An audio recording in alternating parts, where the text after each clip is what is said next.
Army of the Dead released yesterday in theaters, now on Netflix where I saw it, and I thought it was a pretty perfect summer blockbuster. It was directed by Zack Snyder, whom has made these movies. I thought they were pretty mediocre all around, but there were some bright spots in between. Army of the Dead looks phenomenal. Zack Snyder went all out on this movie and it shows. The action scenes are extremely tense and you can barely feel the over 2-hour runtime. The effects in this movie, both practical and digital, are really impressive for the most part, and the sets are not to be glossed over either. 10 out of 10 production right here. The acting is also pretty solid all around. The actors are really trying and it pays off, which is also helped by the writing.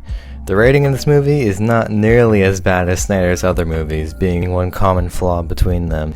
None of the character interactions or decisions really feel forced or fake, though it still isn't perfect all around. On face value, I think this movie really holds up as a pretty great blockbuster. Speaking of characters though, some of them make unrealistically moronic decisions in this movie. Like, I still can't understand how the writers thought these were understandable and comprehensive decisions.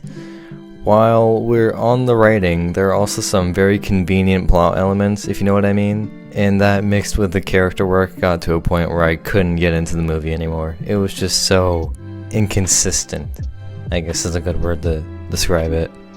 In fact, the ending of this movie is where a lot of the flaws clash together, most of them a result of the writing. A character is introduced late in the movie, and after something happens that I won't spoil, we never find out what happens to them. Anyway, aside from that, the sound effects are pretty whack at times. Like at one point in the first half there's an explosion and you can hear a Star Wars blaster sound effect. Like, it's not even subtle, this one. It's all I heard. It just took me out of the movie like that. It was not fitting at all. The characters also never really get much blood on them.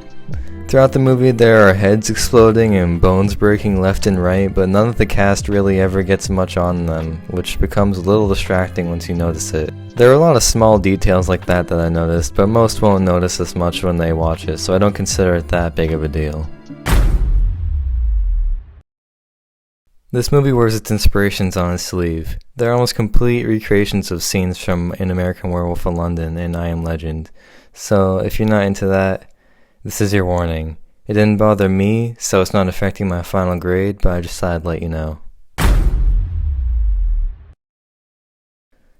Army of the Dead is the perfect summer movie. It provides non-stop entertainment with enough character drama to not feel hollow. If you don't look too close at things, it holds up very well as a great zombie movie, and one of Zack Snyder's best so far in my opinion. I give Army of the Dead a 7 out of 10. I could see myself rewatching this every once in a while. Solid movie.